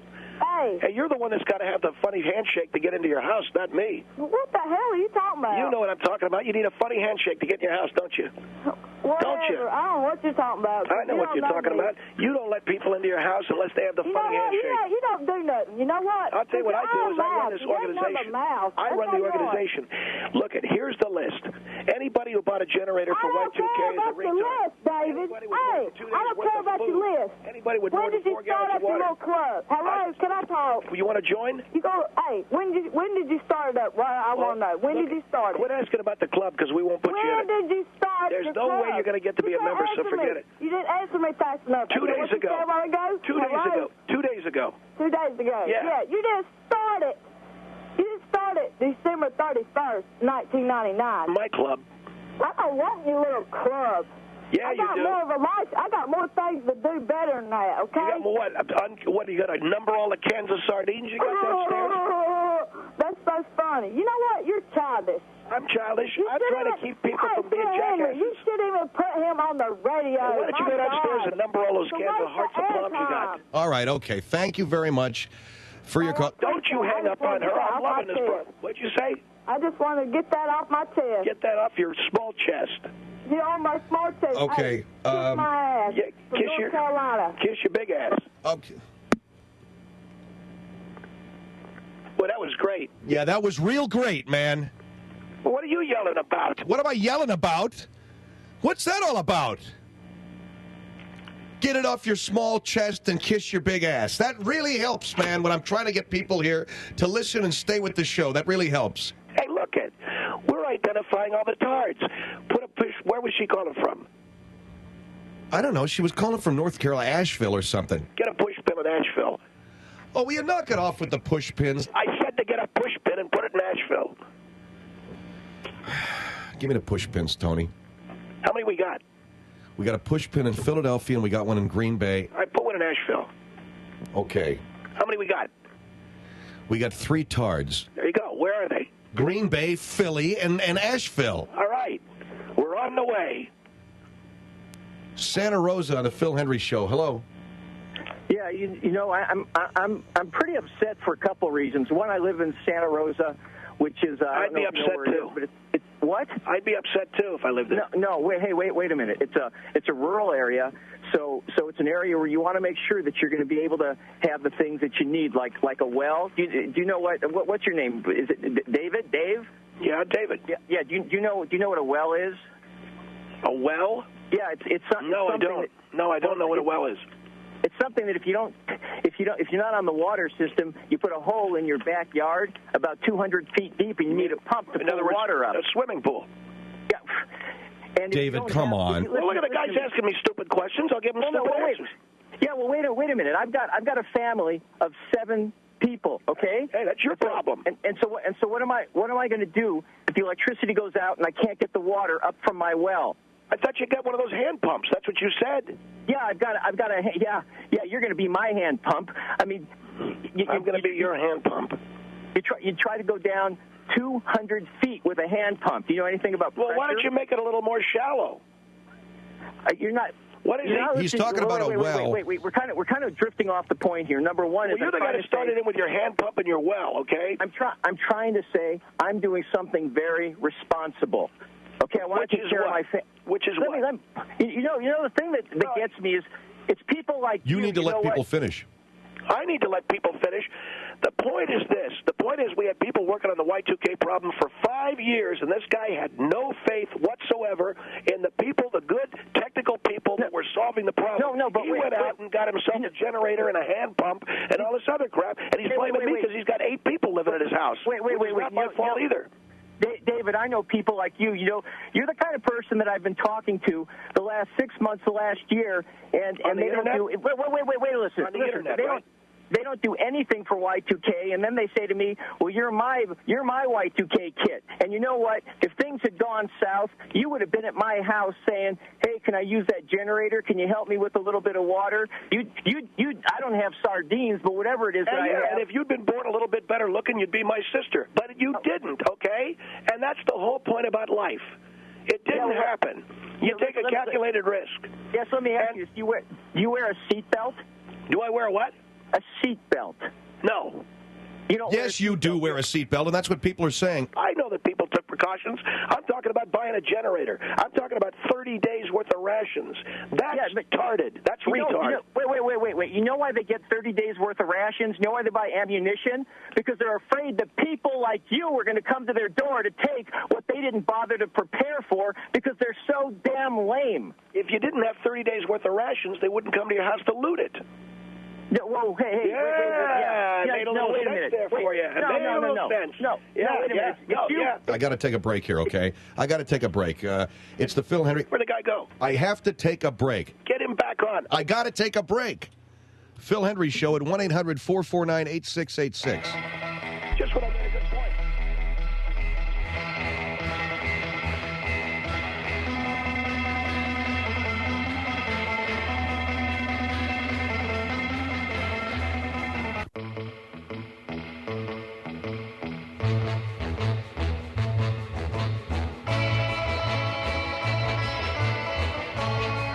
Phil Hendrie Show at 1-800-449-8686. David G. Hall, Vice President of syndication for our program, is on with us, and he's had a checklist here. I have a problem with it. Well, I'm not interested in your problem, Phil. Just talk about it. Okay, this is to identify the socially retarded among us who went out and bought generators and extra food for Y2K. What about the song? And you've also written a song called We Got the Tards on the Run. Right. This identifies the social retarded or the tards out there that went and got generators. It goes something like this. I got a, hold on for a minute, Phil. God. And don't worry about it, okay? This is a song we're going to use on the air. Do you understand? Yes, sir. All right, hold on. We got the tards on the run, and it's going to be fun. We got the tards on the run. Go get my gun. We got the tards on the run. I'm walking in the sun. The tards on the run. The tards on the run like a defrocked nun. That song there is something we got to work up, obviously, for instrumentation. But it gives people, it empowers people to finally say what they've been wanting to say for a year. You can take your generator and your canned food and your shotgun and all your money, and you can park it way up there. Just go up there and park it, parallel park it if you'd like, push it sideways if you like, but park it. Go ahead. Yeah, okay. Forgive me, folks. Phil Hendrie Show. Oh, forgive me, folks. It's just very embarrassing. Here is the Phil Hendrie Show. Here is Ida on the Phil Hendrie Show. Hello. Hello. Yes, hi. Oh, yes, David. I just wanted to tell you I don't appreciate you using the word retarded very loosely the way you do. What? I'll tell you what retarded is. I have a brother that is retarded, and he can't help it because he was born that way, because when he was born 45 years ago... Yeah, tell me all about it. Well, I am. I'm telling you. I figured you would. Hush your mouth and listen. Oh, boy, this is going to be long. Come no, on, it's David. not going to be long. Is this going to be long? And I hope you don't get paid for doing this because you need to do other things like read the Bible. I happen to be the vice president of syndication for this show. Now, tell me about your brother-in-law. No, it's not my brother-in-law. It's my brother. But when my brother was born, my mother had to wait because there was a lady ahead of her that was delivering twins. Where, in a phone booth? No, at a hospital. Whereabouts was this? Oh, this was in Ohio. This was about 45 years ago, and my mom kept saying, "Oh, don't encourage her. The baby's going to be here," and the nurse took and clamped her legs shut, and because of that, it forced the baby back into my mother's womb, and he is retarded to this day. Did it pinch his head off? You know what? I think you're a little sick. That's what you said. No, David, this is a very sensitive. No, she said that the lady squeezed her legs together, it pinched the kid's head. No, it squeezed the oxygen off, and because of somebody's mistake 45 years ago, he is retarded. So, well, I wrote a song for your brother. You need to get better terminology, and you need to do better things like study the Bible. The kid squeezed his head. All right, David, please, okay? A little respect for what the lady's talking about. Ma'am, I read my Bible. I believe in the Bible. Do you know what the Heavenly Father's name is? I bet you don't even know what his name is. Yes, I do. Do you? Yeah. Well, come on, let's share it with everybody. Oh, like nobody knows what his name is. Like it's a big secret. Yeah, I think it probably is. G-O-D. Oh, that's a title. That's not his name. You have a name David, don't you? This is what I'm talking about, Phil. These are the nuts that we got to watch out for. Yeah, right. Yeah, go ahead, make sure you put a push pin in for Monroe, Michigan, okay? Well, if you hadn't pinched up because that kid's I head want 40 years to be ago, there on that map. You want to push pin, Phil? She's a tard. That's right. Ma'am, please. Put it in, Phil. David. That's right. I said to put it in. Where are you calling? Right. Monroe, Louisiana? No, Monroe, Michigan. Monroe, Michigan. Right. This is the Whereabouts upper north. is? Looks like we're going in a line now. Whereabouts is it? I don't know where that is. Let's see. It's like... yeah, make sure you get it right, Phil, so we know where she's I don't really know. I've only lived here for 2 years, so I just tell you it's not too far from Detroit. About 50 miles All right, from Detroit. I'll put it near Detroit. There. There you go. Now we got a nutcase in whatever you call it. No, we got a nutcase running this show that shouldn't be talking the way he does because he doesn't know what retarded is. I'll tell you one thing. I never pinched a kid's head off. Well, that's good, but you know what? You're going to have to pay for your remarks someday. You mark my words. I'm on this show. They're paying for it right now. Yeah, well, you don't have to worry about me listening to your show. I just happen to turn the radio on and... Hello.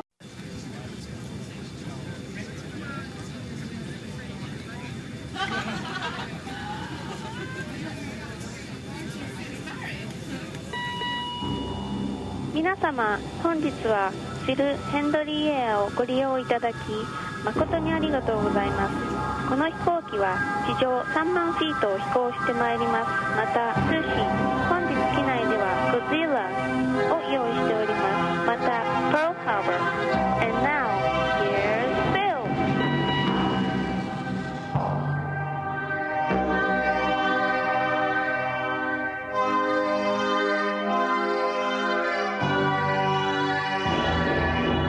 (1-800-449-8686) Phil Hendrie Show.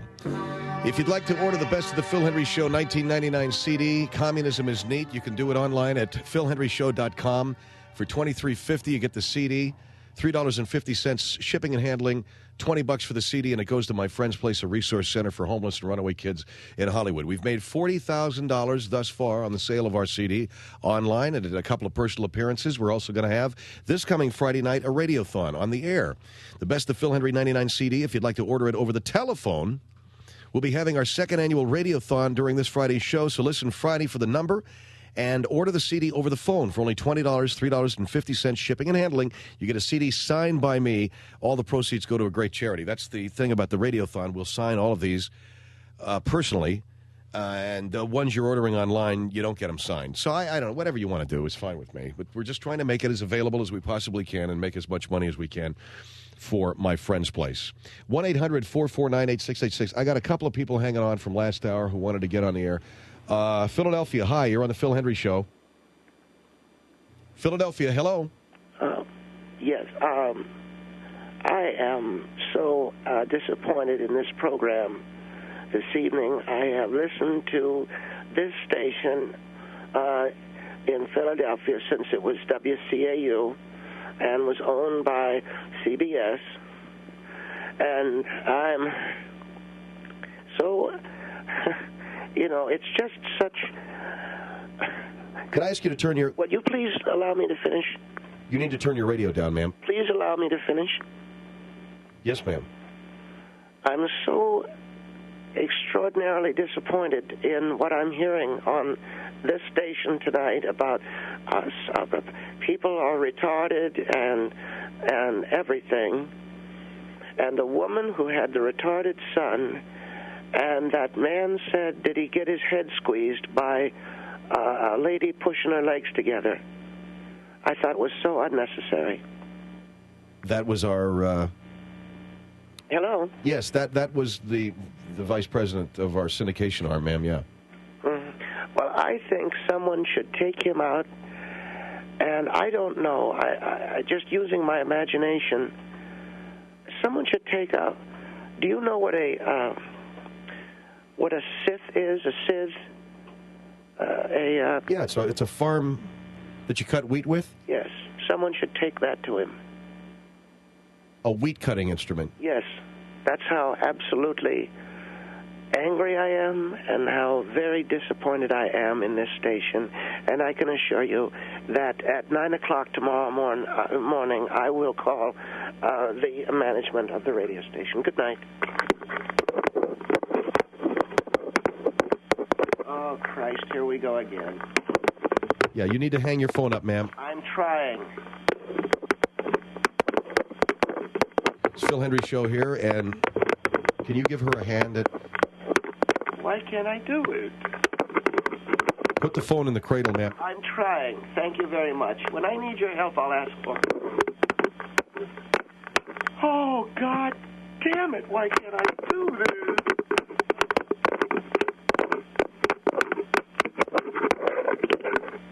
Oh, thank God. Ma'am? What? The phone is not hung up. Bullcrap. No, it's not bullcrap. The phone isn't hung up. Otherwise, you wouldn't be able to be talking to me. You know, this has only happened to me lately. I take Parkinson's medication. If I could suggest something... Just shut your mouth. We have a lady in Philadelphia who can't hang her phone up. Your show has done enough damage tonight. Would you please... Done enough to upset me and many of my friends. All of my friends listen to this. I can't hang it up, goddammit. May I make a suggestion? What? Put the phone in the cradle. I'm trying to do that, for Christ's sake. If you put it in the cradle where the little button is... I'm sorry? Put it in the cradle where the little button is, it'll click off. Put it in the cradle where the button... Yeah, in the cradle of the phone, there's a button or something. Put it in there, and you'll be able to hang it up.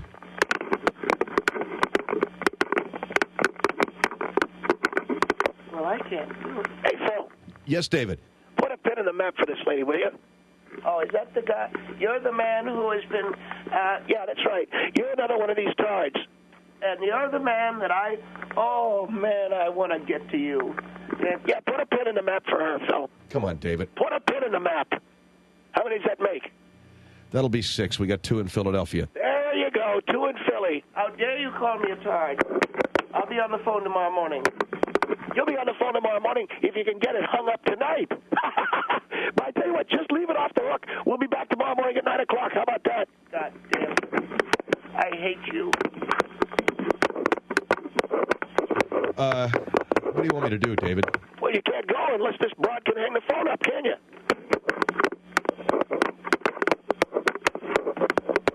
I can't do it. This is great. I'll see you later. Right. Ma'am, can you find the button? I can't do it. I'm just going to leave the phone off the hook. All right, well, then tomorrow morning, just pick your phone up, and there should be someone here who could take your complaint. I'll do that. What time will it be in Philadelphia if it's 6 o'clock in Los Angeles? It'll be 9 o'clock in Philadelphia. All right, I'll be here. I'll just leave the phone here. Right, but I have a show to do, so you're going to have to be quiet. If you can't hang your phone up, you're going to need to be quiet now. Say what? I said I have another 45 minutes of a show to do, so if you're going to leave your phone off the hook, you're going to need to be quiet. Don't tell me to be quiet. Well, I'm going to ask you to be quiet, otherwise I can't do this. Or hang your phone up. Well, I've been trying to hang the phone. I can't. Why can't? You say you're on Parkinson's medication, correct? Yes, and that... Oh, shoot. Okay, did you just lay it on the counter? No, I hung it up. No, I don't think you did. I don't know why. Because you're still talking to me. All right, look, I don't know. Mike, get on the phone and help her out, please. 1-800-449-8686. I'm hearing you over the radio. I understand that, dear, but you're still not being able to hear. 1-800-449-8686, Phil Hendrie Show.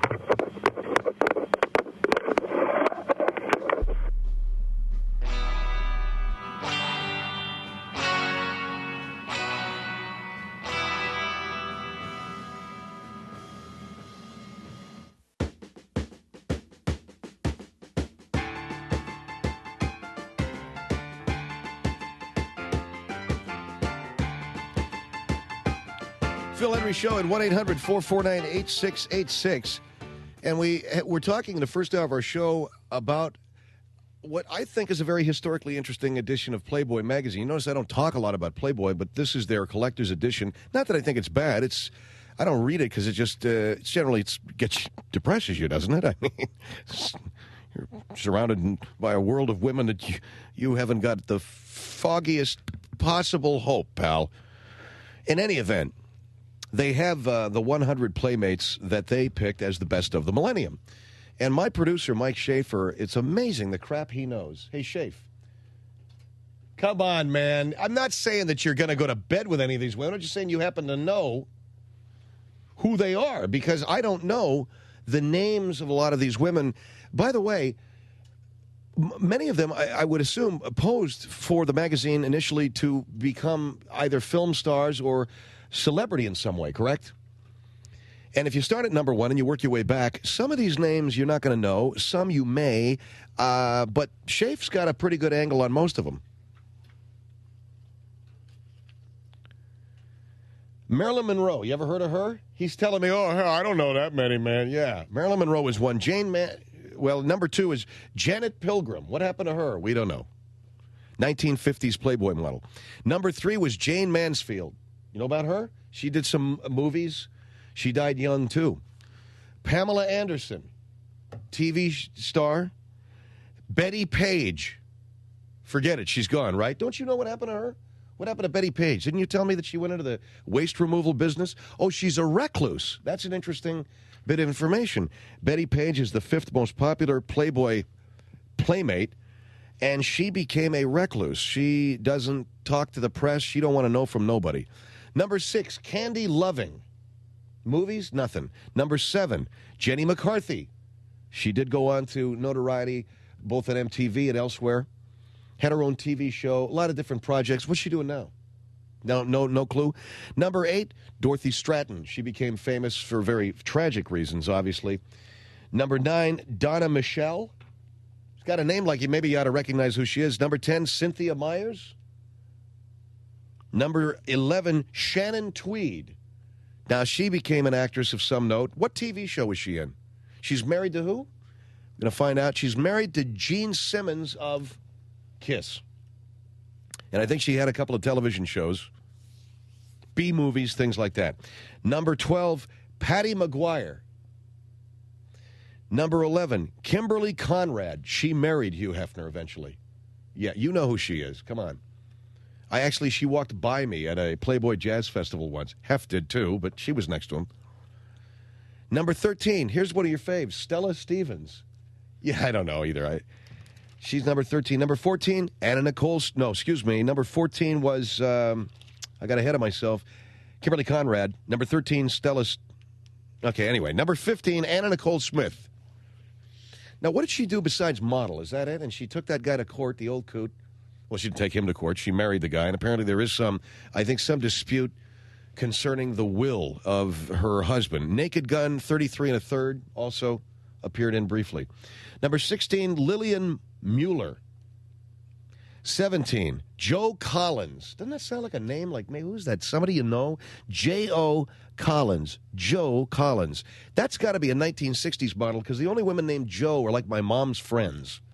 Joe. Number 18, Krista Speck. Nope. 19, Deborah Jo Fondren. Number 20, Dee Dee Lind. I wonder if they stacked the famous ones up to the top of the list because the rest of them we may not know. Number 21, Marilyn Cole. 22, Karen Christie. 23, Claudia Jennings. 24, Liv Linderland. Let me tell you who ain't in here. And there may be some politics involved. I don't know. I don't think she's in here anyway. Do you remember the name Barbie Benton? Wasn't she a girlfriend of Hefner's? Does you know that name? Even guys that are 20 know who she is. Longtime readers. And by the way, that kid Dave made a very good point at the beginning of the show. Most men begin reading Playboy about at the age of 12. Barbie Benton at one time, I believe, was the love of his life. She was a major part of his life. She ain't nowhere to be found on this list, as far as I can tell. Number 25, Victoria Silvstedt. I don't know. 26 was Erica Eleniak, and she was the model that popped out of the cake in the movie Under Siege. If you saw that film, damn good movie, by the way. With Tommy Lee Jones, Gary Busey, Steven Seagal, I forget who the hell else. First couple of seasons of Baywatch, she was on that too. 27, Marilyn Lang. 1960s or 70s, it appears. 28, Donna Edmondson. 29, Lisa Winters. Number 30, Nancy Cameron. 31 is Heather Kozar, Bernie's mom. And then we have, she likes doing a Marilyn Monroe pose here, too. Number 32 is Marianne Gravatt. 33, June Cochran, the famous June Cochran. No? And number 34, Cindy Wood. June Cochran looks like, this is a very early 1960s picture. She's got a lot of these are Christmas tree shots. Why is that? And I think it was because the Playmate of the Year was announced at Christmas time, so they had them under the tree, ready for unwrapping. Number 35, Kimberly MacArthur. 36, Yvette Vickers. 37, Renee Tennyson. That's the first black Playmate. 38, Karen Velez. Now come the black ones and the Hispanic ones. I think I got a name you're going to recognize here. Number 39 is Julia McCullough. Number 40 is Janice Pennington. 41, the famous Collinson twins. 42, B.B. Buell. Now, who's she? B.B. Buell. Don't be giving me that dumb wop look, Tony. Come on. You go home, you play Nintendo, you watch WWF, and you go through these things sweating. B.B. Buell was either Steve Tyler's girlfriend. Isn't she Liv Tyler's mom? And I'm telling you, I'm looking at Liv Tyler's mom here. She's about 18 in this picture. So it's some kind of a 1970s shot. Or what am I looking at, 42? I forget. Because that was 42. 43, Gwen Young, and then 44, Karen McDougal. The great Karen McDougal. Moving on here, we have 45 is Marguerite Empey. 46 is Eve Meyer. Eve Meyer, this is a really old picture, like a 1950s shot. She's in front of a crackling fireplace with 2 glasses of wine in a flimsy burnous. Again, here we have the winter shot. 47 is Jamie Bergman wearing a pair of chaps. 48, Allison Parks. And 49, China Lee. Asian Pacific. And then we have number 50 is Lisa Matthews. That ring a bell? Nah. 51 is Petra Verac. 52, Terry Wells. Do you know that name? 53 is Stacy Sanchez. 54 is Maria Sanchez. I'm just kidding. It's my wife's name. 54 is Linda Gamble. So as we get further down the list, the names become a little less familiar, don't they? Although, I'd say that Hef did pretty good. Oh, look at this. 62 is the Van Brieschoten twins. What is up with the twins? And the triplets thing was real scary. They got twins and triplets in here. You get down the list, they got a Playmate of the Year. They got the triplets of the year. Nude sisters. Here's one, 55, Karen Price, Connie Mason, Angela Dorian, Ellen Stratton. Not the same, Dorothy Stratton. Barbara Edwards, Kathy Shower. Donna Errico and Anna Marie Goddard. That's it, man. I don't see anybody. Do you know anything about the Dom triplets, Mike? Hey, what do you know about the Dom triplets? He don't want to know from... Okay, anyway. So there you have it. Pick up this copy of Playboy. It's very, I'd say, it's good. 1-800-449-8686. 1-800-449-8686. Phil Hendrie Show here. Don't forget, we got a radiothon coming up on Friday night, 7 to 10. You get our CD over the 800 line.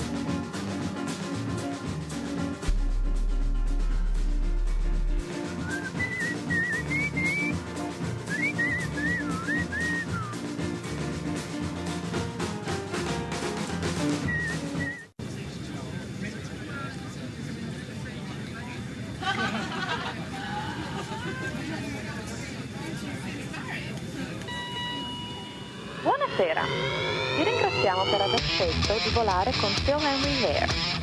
Voleremo ad un'altitudine di 30.000 piedi e cappuccino. Il volo di stasera offrirà Al Pacino e devo inoltre annunciare che Mafia. And now, here is Phil. Phil Hendrie Show here, 1-800-449-8686. And if you'd like to order over the telephone the Phil Hendrie Show CD on Friday night, we'll have our second annual radiothon during the Friday show. Listen Friday for a telephone number, and you can order the CD over the phone. Sorry. For only 20 bucks. Jesus, I am sick. I woke up this morning with a slightly nauseous sense about life, which I generally wake up with. But this had more to do with my physicality than it did my emotional state. And kind of an achy head, and I don't know if anybody's got any stomach flu. You got any stomach flu you'd like to give up? I'll take it. I got it. Didn't throw up or anything. Not that I'd let you know if I did, but in this case I didn't. But I kind of messed up all night. So anyway, for only 20 bucks plus $3.50 shipping and handling, you get a CD signed by me. All the proceeds go to a great charity, My Friend's Place, a resource center for homeless and runaway youth. So where were we? Oh, yeah, clicking down the list of the top 100 playmates of the century and seeing if we recognize any of their names from something beyond posing nude in Playboy. Not that there's anything wrong with that. Not that we didn't enjoy them immensely while they posed nude in Playboy. But did they move on to anything else? Did they go on to anything else? And I'm only taking my cue from movies like Star 80,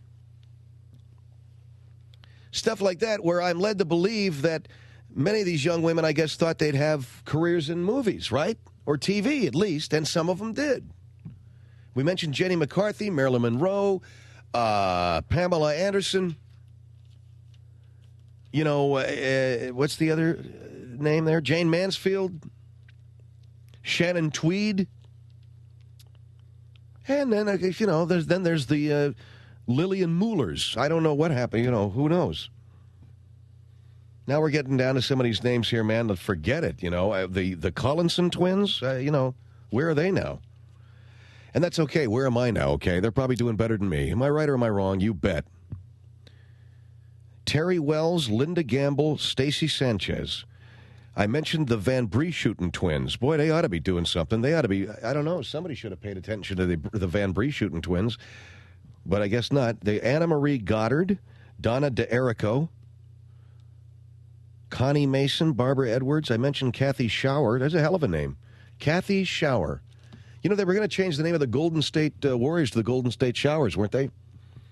Then there's Penny Baker. Penny Baker, ain't she famous? Penny Baker, that's ringing a bell. Victoria Valentino, Heidi Becker, the Dom triplets, and let's not forget Avis Kimball. She looks like this is a definite I'm going to call this 1960s, maybe even late 50s shot. She's in her jeans, and there's Connie Kresge, Patricia Farinelli, Jamie Farrell. Ain't that somebody? Sandra Theodore, Jennifer Jackson, Melinda Windsor, Dolly Reed. Forget it. There's Brittany York. Ain't that someone? Nah, I guess not. Fauna McLaren. I don't know. I can't. Are those the women in the new Bond movie, The World Is Not Enough? Isn't she a Playboy bunny? Denise Richards? She was a Playboy bunny? She was not. Okay. Who's the other one? The one who could act. I'm sorry, I didn't mean to say that. But you know, the one who had the more substantial role. She didn't know. Well, you got to get this issue. Excuse me. You got to get this issue of Playboy, if only to see how the photography has changed seriously, and how what we perceive to be beautiful has changed slightly. They've got some gorgeous women here from the 1960s. There's no silicone enhancement at all in these models, and yet that wasn't good enough. You know, it's maybe there were more women who saw the opportunity involved in posing nude in Playboy, so they went out and they began to enhance themselves. And and Hefner, for whatever reason, he went out and said, "Yeah, sure, all comers, if you'll pardon the expression, are welcome." But I understand there's a magazine called Perfect 10, and that involves women who there's no plastic surgery going on with them at all. They're just flat, beautiful women. I say flat, beautiful. Well, you know what I'm saying. They're not flat. They're beautiful, and there's no plastic surgery, silicone enhancement whatsoever going on with them. So there is that now, and I guess maybe we're turning back toward that. But if you look at this, and you look at the photography from the 60s, from the 50s to the 60s to now to the 70s and then on into the 80s and 90s, and the artificial breasts started kicking in probably 80s, I mean big time in the 1980s, but you look back on the 1960 pictures and you go, oh my God, life was pretty good back then. Maybe it was a little bit tougher to find these women, I mean, Hef had to go through maybe 3-4 times the pictures.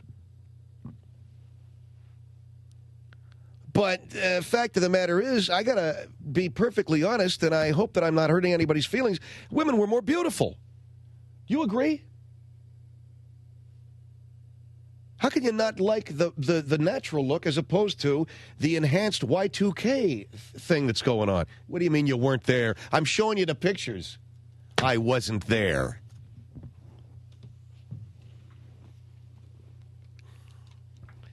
Now we got the aerodynamic, streamlined, polymer boob.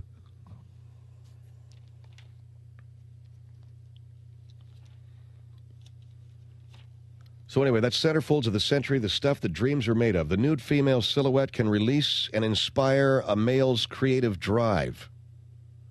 Try it. I have, says the author. When seeking an exclusive image for the climax of my first novel long ago, I happened to thumb Playboy open at D.D. Lynn's centerfold, and Shazam, the metaphor was suddenly there. My mind, entranced by Dee national anthem of a face and form, had suddenly flipped from the logical and boring to the creative and unconscious. Where magic lives, let this maxim stand. Confronted by a pair of luscious, shapely front-end loaders, no normal Joe can sustain rational thought for long. Front-end loaders. Let me find the rest of the article here. Everybody's got their best of, folks. We're just giving you Playboys here for the millennium.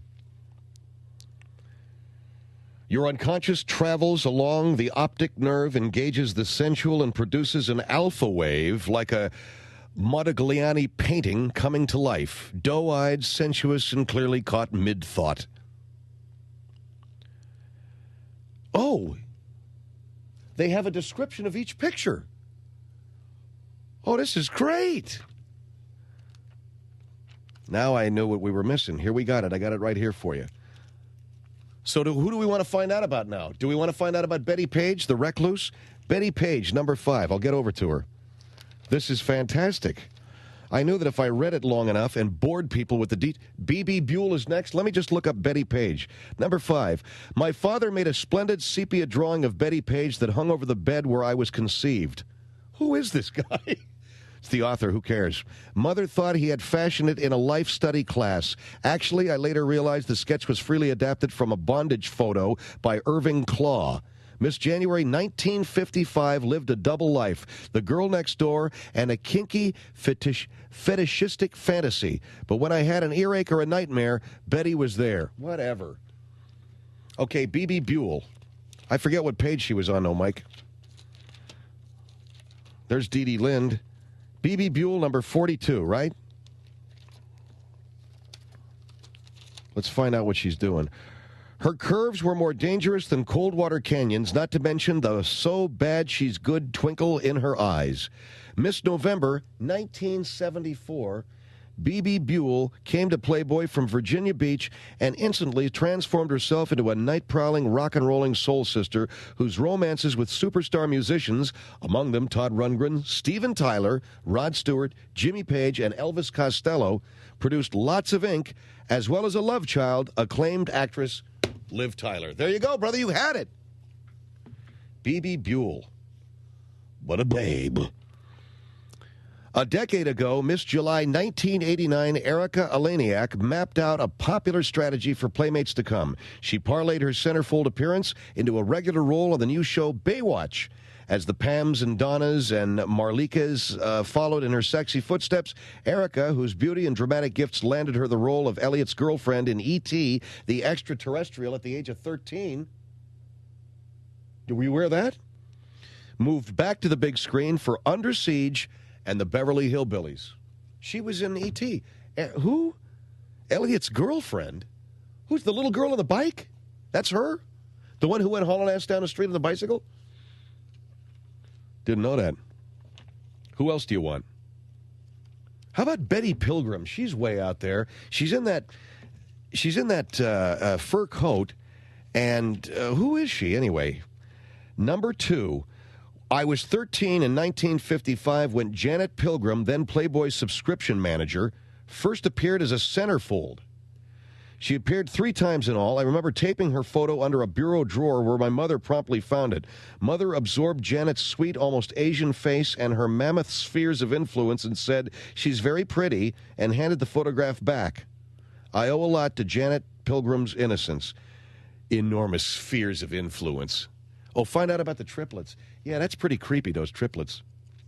They're called the Dom triplets, and there was something anorexic about them. Here they are, number 66. The Dom triplets.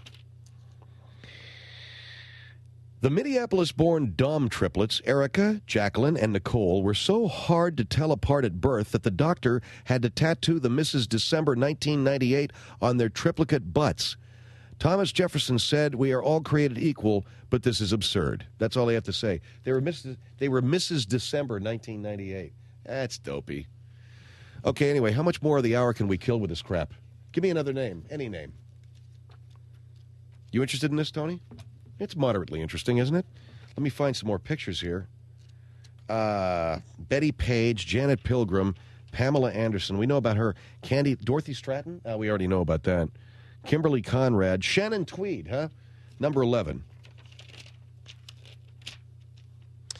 Shannon Tweed, Miss November 1981, has the best legs of the century. They support an extraordinary 5'10" woman from Newfoundland who has been a star of Falcon Crest and more than 30 films, as well as being Playmate of the Year in 1982. Thinking of Shannon, who has 2 children by her significant other, Kiss rocker Gene Simmons, can cause a cerebrovascular accident. And there you go. And I'll do Jenny McCarthy, and I don't know why, because we know where she is, don't we? Is she doing that TV show? Jenny McCarthy, she was number 7. Jenny McCarthy. Spinnin' Jenny, you might call Miss October 1993. Jenny McCarthy, the enthusiastic star of MTV's Singled Out, has more energy than you would find in a mosh pit. Never once has she shunned the obvious. Well, there you go.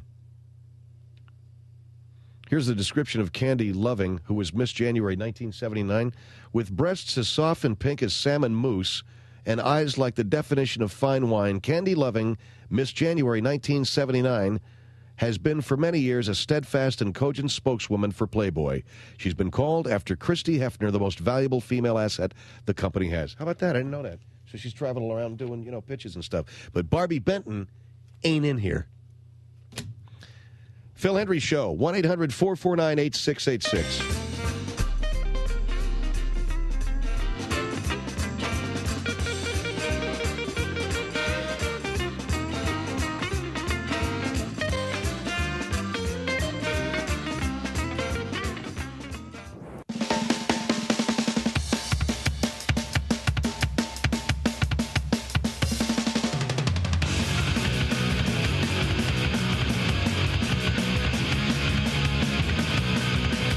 Hendrie Show, 1-800-449-8686. We're giving background on some of the top 100 playmates of the millennium. Here's Los Angeles on the Phil Hendrie Show. Hello. Hi, Phil. Hi. Hey, Patty McGuire wound up being Mrs. Jimmy Connors, the tennis pro. And She did? Yes, she did. Oh, yeah. It was Love Means Nothing. For Patty McGuire, love means nothing, at least since she married tennis legend Jimmy Connors more than 20 years ago. There you go. Far out. And Dolly Reed wound up being Mrs. Dick Martin of Rowan and Martin, and she starred in Beyond the Valley of the Dolls, one of Russ Meyer's best movies. She was Miss May in 1966, and, was in Valley of the Dolls and nabbed Dick Martin as a husband. But then we don't know what happened to either one of them, do we? And considering Dick Martin, I don't know if nabbed would be quite the word. Yeah, she was really scored there, didn't she? Oh, yeah. What happens to these people? Mike wanted me to ask, you want to know about the chick who was waxing the skis? The Ohio, her name was Melinda Windsor. Miss February 1966, has a degree in psychology. When driving, she doesn't require airbags. That's a good one. That's real good. Hey, if Barbie Benton wasn't in there, it's a real shame because she was in the magazine several times. I suspect something ugly and vindictive because she was Hugh's girlfriend, but she was one of my favorites. She's beautiful. I guess they didn't have a good parting of the ways.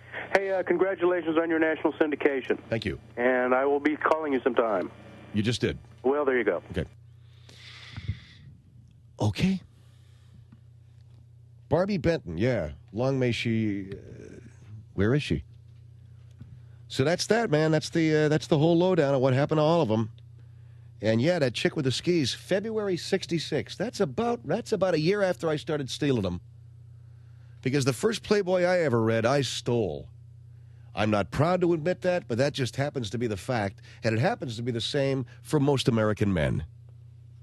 Of my generation, the 50s, guys who were of age when the magazine began being published, it's something else entirely. But now we're talking 2-3 generations have passed since the thing started getting published, and most guys started reading it at 12 after having stolen it, lifted it off of a news rack someplace in a supermarket, and pedaled furiously down the street to a bush that you knew about, in front of somebody's house somewhere long ago. Lo, these many years ago, Barbie.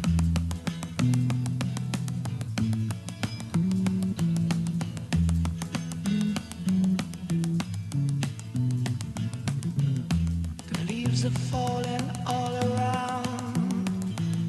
Time I was on my way. Thanks to you, I'm much obliged for such a pleasant stay. But now it's time for me to go. The autumn moon lights my way. But now I smell the rain, and with it pain, and it's heading my way.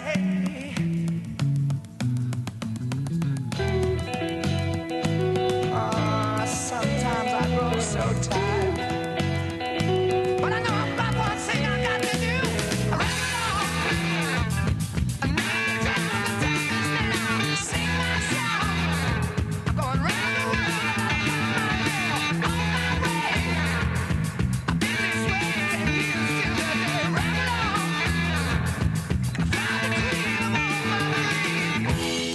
No time for spreading roots. The time has come to be gone. And though our health we drank 1,000 times, it's time to ramble on.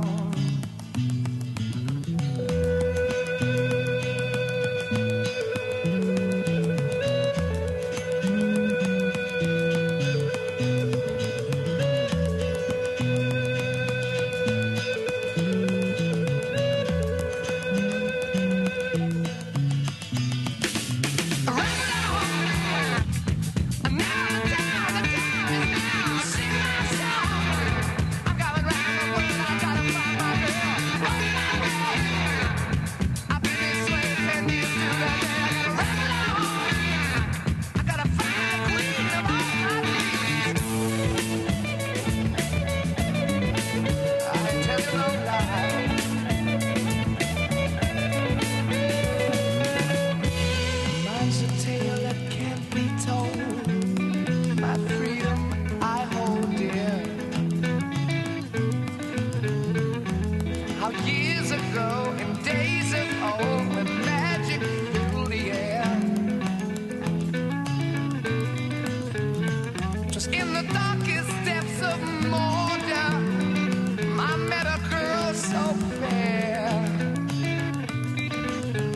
But God